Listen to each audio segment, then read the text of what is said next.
All right, so again, thank you guys so much for guys and girls for joining in. I really do appreciate you guys taking your time out.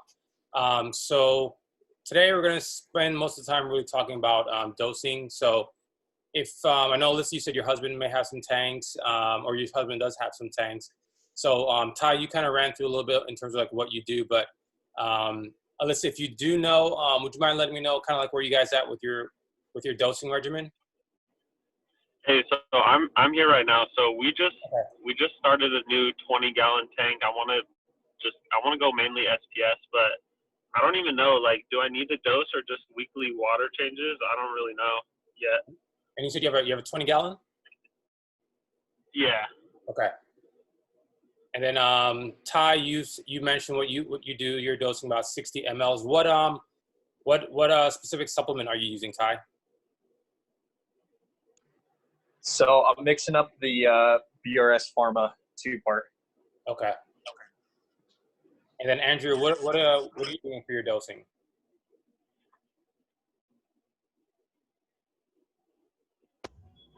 I'm ESV Bionic. Okay.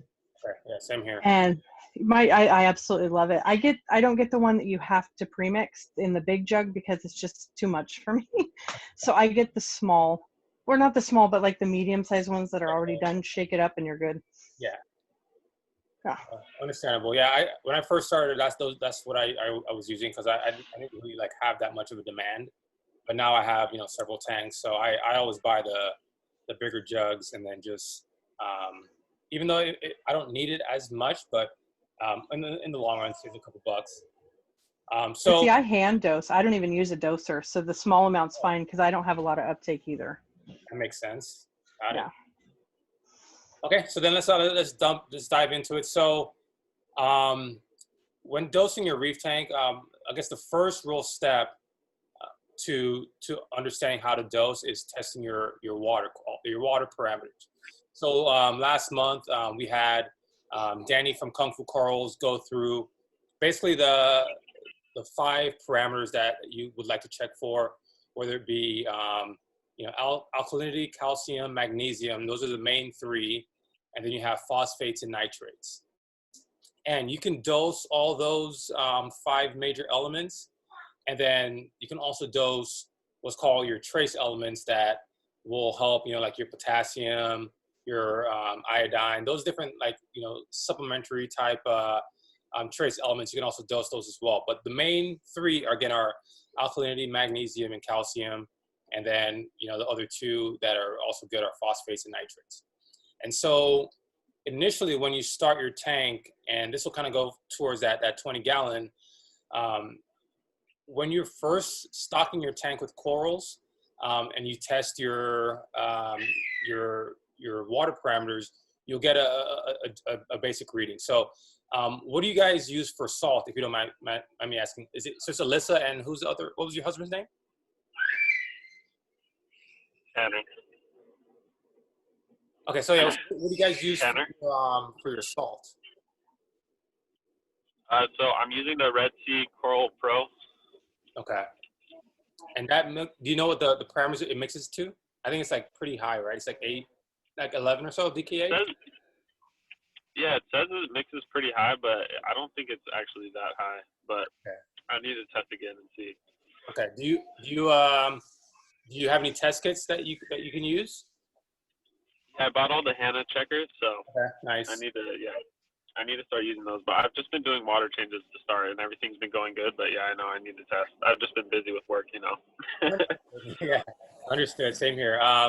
So when you first start, your salt is going to mix to a certain parameter, and I know for my salt, I use Tropic Marin Reef Pro, or Pro Reef, however you want to call it. And so that mixes to about a 7.5 or so alkalinity DKH, and then about a 450 calcium, and then about a 1380, 1400 magnesium level. And I then, will supplement some alkalinity to get it up into the 8 or so, 8 to 8.5 DKH range. And so when you're first starting, and you have your initial frags in your system, yeah, water changes are going to be just fine because they're not going to be intaking as much. But really the only way to know is basically testing your water. Like let's say you test it at 5 p.m. today, then you wait 24 hours and then you test it again at the same time tomorrow at 5 p.m. And then you can kind of see what that delta is in terms of if it went from like a, let's say an 8.5 down to a 8.2 or so DKH. And then now you know you've dropped 0.3 DKH. And then what I really like to use, I like to use the Marine Depot. They have basically like a supplement calculator where you can put in your gallonage of your system. You can put in the type of supplements that you're using. So I use ESV Bionic, just like Andrea. And then Ty, he mixes the BRS 2-part. So they'll have all that stuff listed. And I think BRS may have their own calculator for their 2-part as well.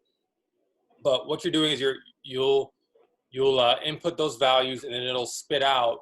Like let's say for instance, what you would do is you would say, I have a 8.0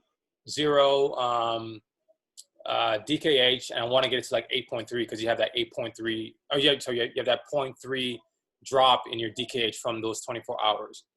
And then it'll calculate and say, okay, you need to dose 20 mLs of alkalinity buffer to get it back up to 8.3. And so what you then do is you can break up your alkalinity dosing over the 24 hours, and then you'll maintain that 8.3 DKH throughout the day. And now if you test again a week later, and then you, instead of coming back to the 8.3, you may have, like 8.2 or 8.1, then you kind of see that now the uptake is starting to go, and then you can like start slowly either increasing your hand dose, or you can, have the doser either put in another time for it to dose, or just increase the amount overall that it's dosing. And so there's a couple ways that you can supplement with dosing. You can use Kalkwasser, which is basically a powder mix that you can put into like your RODI reservoir, and then that will basically drip into your system. There's some positives and some negatives to that. It definitely affects your pH, so you want to be very careful with that. Then you can hand dose like Andrea does. You can basically take a measurement, just dose it once a day, and you're good to go. What you can also do is you can also put it into a dosing pump. I use dosing pumps. I've always liked it. So I have 6-channel dosers, and then I have 3-channel dosers. So each channel I can assign a specific supplement, whether it be alkalinity, calcium, magnesium. And then you can also dose your tank using a calcium reactor. Are you guys familiar with calcium reactors?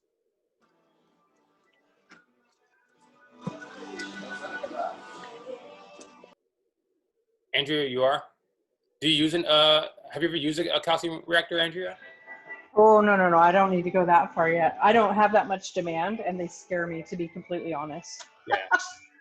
No, there's definitely like a cost trade-off. So, so if you're having anything smaller than, I would say, 150 gallons, it doesn't really make sense to do a calcium reactor. And so what a calcium reactor basically is that there's a media. So instead of like there being like a liquid that you're dosing, what happens is you have, for lack of better, like you have old dead coral, basically like old dead SPS corals that are basically put into a low pH solution, like your water is low pH, and then it basically causes that old skeleton to dissolve, releasing the alkalinity, the calcium, magnesium, and some trace elements that's then dripped into your water system. So for a larger system, it's a better way because it's not necessarily, you're not going to use as much like a 2-part or ESV Bionic that I use, but it's definitely a cost factor to it, and then also there's a complexity factor to it.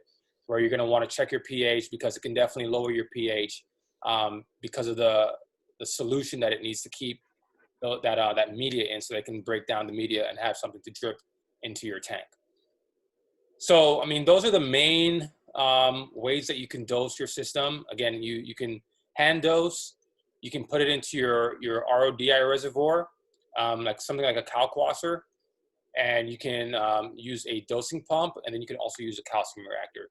Each has its positive and its benefits, but we'll kind of open it up now for questions or comments. So if you guys have any questions or comments specific to what you want to do, please chime in, and we can start getting some live feedback.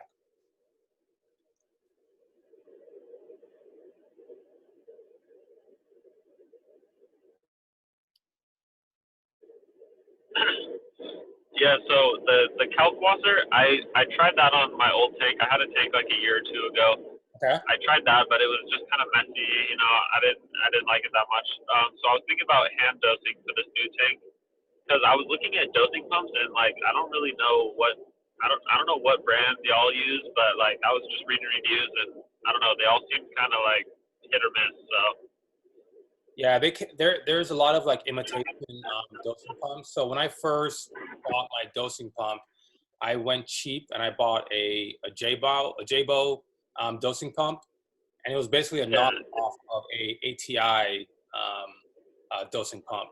So within about, I would say 2 to 3 months, the clock on the schedule basically went, and then so it was no longer able to keep a running schedule, and so it would never dose. So then I ended up just buying the ATI actual real version, and I've been running that for over a year now, and it's working just fine. I have a Bubble Magus dosing pump that I'm going to be setting up on my new system, so I'm going to give that a try and see how it goes. I've heard good things about that, but yes, you definitely want to be careful of the dosing pumps that you buy. And for something like you though, what I would say is like I would say look into like a single channel dosing pump, and then there's another product out there called I think it's All for Reef or All for One or something, but it's basically like one solution that basically has your alkalinity, calcium, magnesium. It's similar to a kalkwasser, but it's a lot cleaner, and it gets the job done by just dosing one solution versus breaking it up into 3 different solutions. Have you ever heard of that one, All for Reef? I haven't heard of that exact one, but now that I think about it, I forgot I did hear about like an all-in-one solution. So you just have to dose. So like that, I mean, that would be easy to hand dose, or you could just buy like a single dosing pump, I guess. I've seen those. Correct. Yeah. So I would say look into that. If it's 20 gallons, I've seen some videos, especially on like BRS TV, like where there are a couple guys in their office that run it with like just that all for Reef, I think it's called. And they it's one solution, and it's very easy to do. Yeah, if you want the consistency, you can go to like a single head dosing pump and do something like that. The Kamoer makes like a $60 Bluetooth capable dosing pump that's supposed to be pretty solid. Yep, agreed. What brand was it? Kamoer. Yeah, Kamora, Kamora. Okay, I'll have to look into that one. Yeah, and I think I second the Kamora. That's a great pump. Yeah.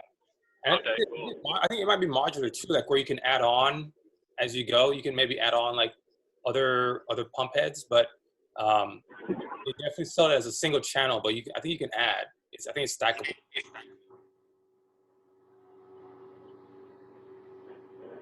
All right.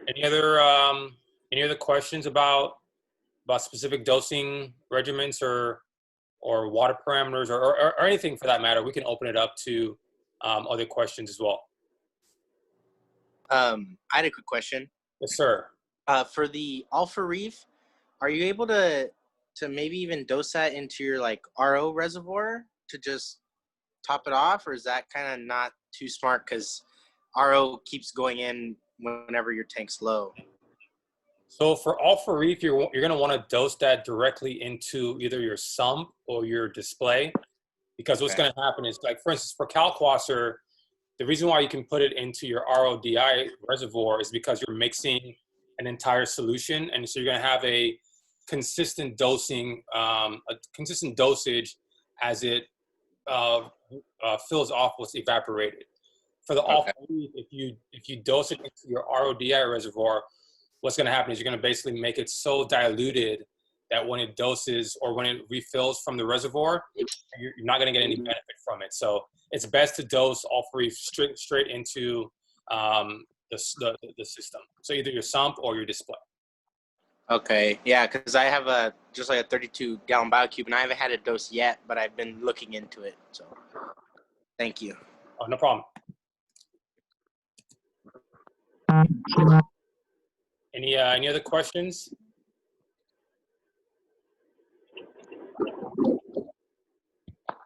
So I have a question, it's Marcus. It's not related to dosing, but I was on a call with you guys a while back. I was telling you all that I'm getting this tank off the ground finally. You know, I was trying to wait for COVID to make sure I'm still gonna be working. But anyway, everything's working out. From an aquascape standpoint, what would be the top of your head, right? If you have 2 or 3 don't do's, like don't do an aquascape like blank, or I think a while back you was telling me or somebody on the call had just mentioned, I wrote it down, we wasn't talking about aquascaping at the time, but I remember them saying keep coral placement in mind. I remember somebody saying that once, you know, so I thought that was like damn good, like, yeah, you know, that makes sense, you know. I would say that's probably one of the more important ones. You want to think about coral placement. Basically, you know, what type of corals are you going to want to keep? So whether it be softies, LPS, or SPS, and then basically creating a structure where you can either place them at different tiers of heights, so that way you can have, you know, a mounting height for maybe some LPS that are going to need about like 150 or so par, and then, you know, something a little bit higher up that's going to address some SPS that maybe need 250 to 400 par, and then something, you know, lower levels, like where you may have some SPS like Ghanies or something, or even softies that require maybe about 75 to 100 par. So you definitely want to keep coral placement in mind, what type of corals you're going to be keeping. Another thing that's really, really important, in my opinion, too, is giving yourself enough space away from the different edges of your tank. So front, back, side to side, you don't want to have your rock scape get too close to that glass, because when you try to clean it, it's going to be really difficult for it to do so. And then also, I think what you want to do is you want to be able to create maybe some caves, some different things like that. That would be like some natural hiding spot for your fish. And then also maybe just also creating some channels, like where water can flow through and good flow. Yeah. Make it very nice. Because if you have everything just like as a block, once things start growing in, you're gonna have like some flow issues. So think kind of like in the long term, like what are things gonna like when it grows out? Right. Try to give yourself some space for that water to still be able to flow through as you grow. Yeah, I appreciate it. I think I heard someone else say the same thing in regards to the flow. I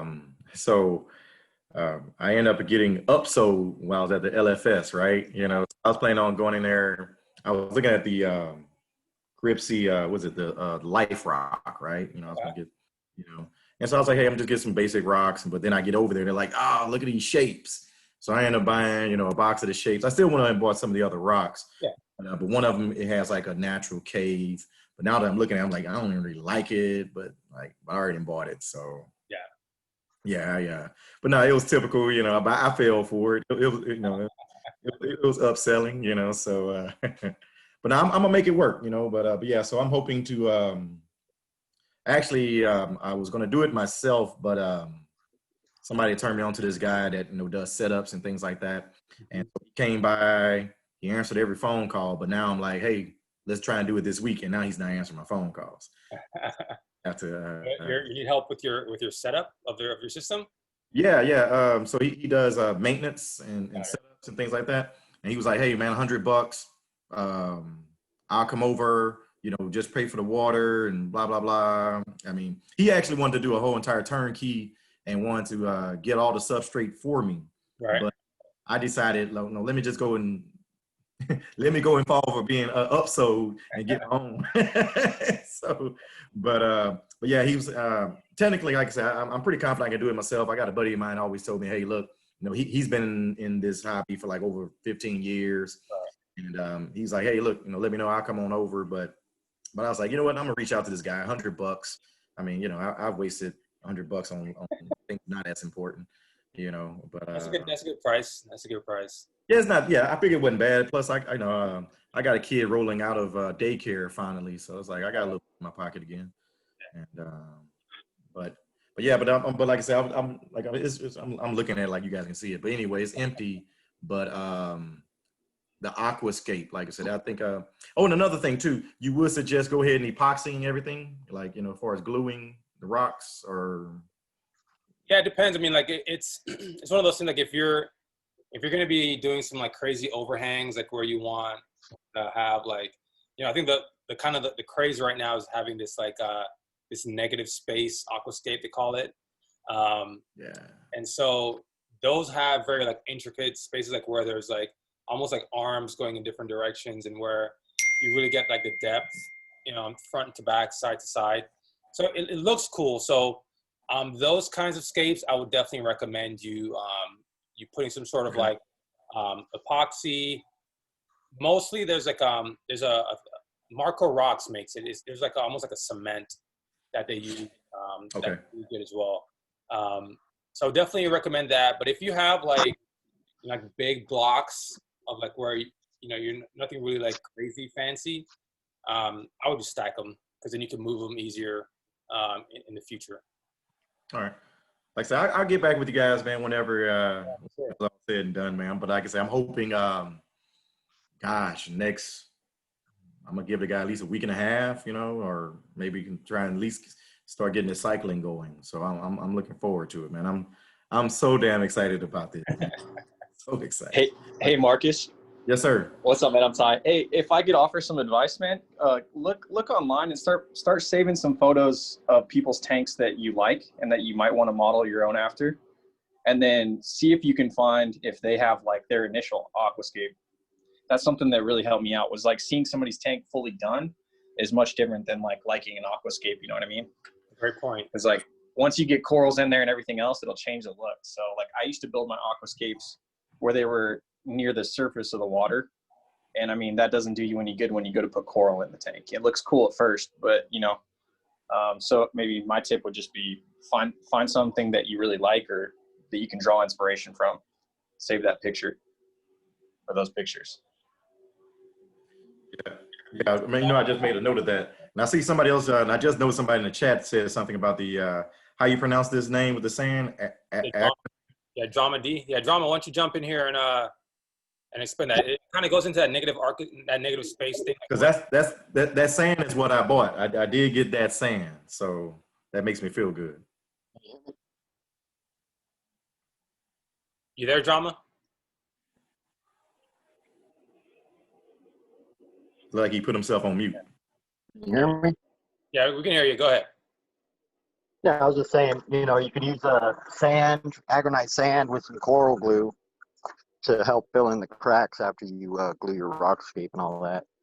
Or you can crush up some rock and use that to fill in the cracks and the seams. Give it a more natural look. There, Marcus, is when you do your aquascape, if you're using like a almost like that 2-part putty, kind of make sure you sell it like in this like a big strip. Sometimes it's like an orange, not orange, but sometimes it's like a purple, or it could be a like a whitish gray. It could be green, like all these different colors. When you do that, sometimes it kind of like it shows a little bit, or even when you're using the Marco cement, you can see the difference where you're joining certain pieces of rock. So what he's saying is you can put coral glue on those seams, and then take your aragonite sand that you bought and kind of like just stick it onto those seams, and then it makes it looks more flush. So Yeah, Just makes it look more natural. yeah, that's I'm a. You guys probably see me. I'm looking over, but I'm working off two screens. I'm adding notes right now. I'm that guy. Anyone else have any recommendations in terms of what they've done for their aquascapes that they would share? So, you jumping in on that one. Oh, I got a quick one for Marcus. A really good video I saw on how to like they were just talking about the sand stuff was Dan from Tidal Gardens. Yeah. I think a couple weeks ago put out a video when they were scaping their big show tank for SPS, and he pretty much used like super glue, like the gel super glue and stuff, and like crushed up rock and sand to do that negative space. For my tank personally, I just went with like kind of like the stacking method. Like old school kind of, I guess. But yeah, that's a really good reference. I really liked it. They show how they did it, so I'd recommend that video. You said Tidal Gardens? Yeah, Like Tidal. TIDA, like Tidal Gardens. Title, title, like a TIDAL. BAL, title. Oh, title like in wave. Excuse me. And then Bulk Reef Supply recently just did one as well. There was about that was. Go ahead. Oh, sorry. I was gonna say I saw that one too. That was cool. It was Ryan from the BRS TV. He did a cool like big negative space. Yeah, did that drop like maybe a couple days ago? Because I think I saved something. And yeah, it was like a stream. It's about an hour long. Okay. Hey, man, it's COVID. I have nothing else to do, man. I'm watching it. I really do appreciate. Oh, and one more other thing. It's a silly question, but in case I fire this guy before he's hired,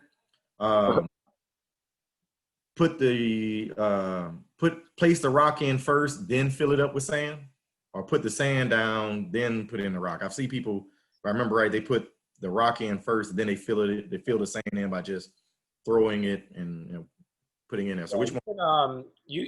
I would recommend you putting in the rock first, okay, and then putting your sand around it. But if you're doing it this weekend, my number's on IG. So if you want to either FaceTime me or something, or hit me up on Zoom, we can sit down. I can help walk you through it. So that's the problem right there, right? I said, I'm gonna just reach out to this guy, let him do it. But I'm home all day. I'm dying to get it. Like, come on, man. Like, I'm trying to. So it's very well possible, man. I may end up maybe.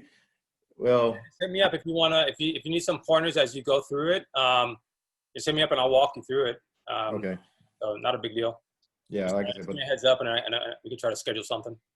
All right. Well, I'm gonna stop rambling and ask him about get back to the dosing. I'm sorry. No, we're open forum right now. Anyone else have any questions or generic comments?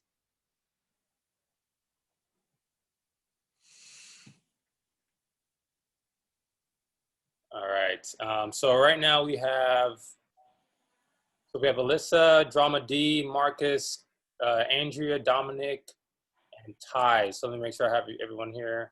1, 2, 3. Okay. Danny. All right, I'm going to share my my screen here. So again, this is going to be for a one head of a pink hammer torch coral. So pretty sure I have everyone's name in here. Can you guys all see your names? Do I have everyone? If I don't, speak up so I can make sure I add you guys.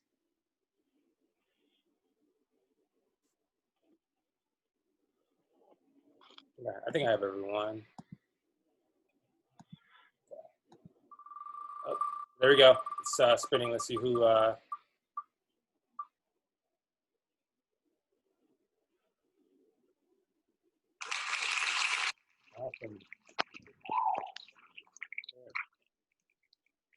Congratulations, Dominic.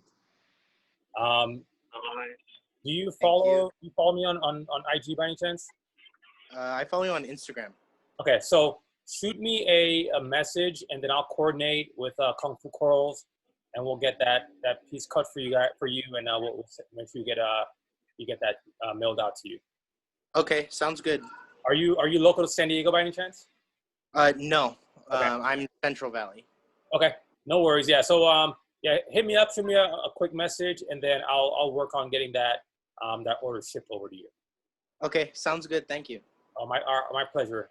Anyone else have any questions or comments before we call it for the day? All right. Nah, I'm good. That was great, Carlin. Thanks. Thanks for making it, Andrea. All the time. Drama wants that brag tank, Ty. What's that? I said Drama wants that brag tank. Come pick it up, bro. I'll give you half off. Just come get it out of my house. Maybe Saturday or Sunday. I'll have to see what's up. Hit me up, I man. gotta help Danny out on Sunday, so. All right, sounds good. Look at the little frag tank real quick for you guys. Oh, nice. Badass, man. How big is it? How many gallons? So this is the water box. It's like a 44-gallon. Okay. So this is what I got running upstairs. My little frag tank, not the main display, but Nice. what I got running here. Hey, do Danny's look like this? He has the pink cameras, huh? Yeah, pretty much like that. Yeah. Yeah, those are nice. That's a great prize, man. That thing filled up quick. Yeah, sorry to hijack. I'm messing with it right now as we're all talking. So. Oh, that was a good one. You should have had that up the whole time. Maybe next time, man. Thank you very much for hosting. Oh, my pleasure. Thanks everyone for joining. I really do appreciate your time. Look out for the one next month. I'll keep posting some updates for that. But again, I really appreciate everyone. I hope everyone has a great weekend, and we'll see you guys next month. Yeah, thanks, Ty. Thanks, Rasta. Thank you. All right, bye. For this great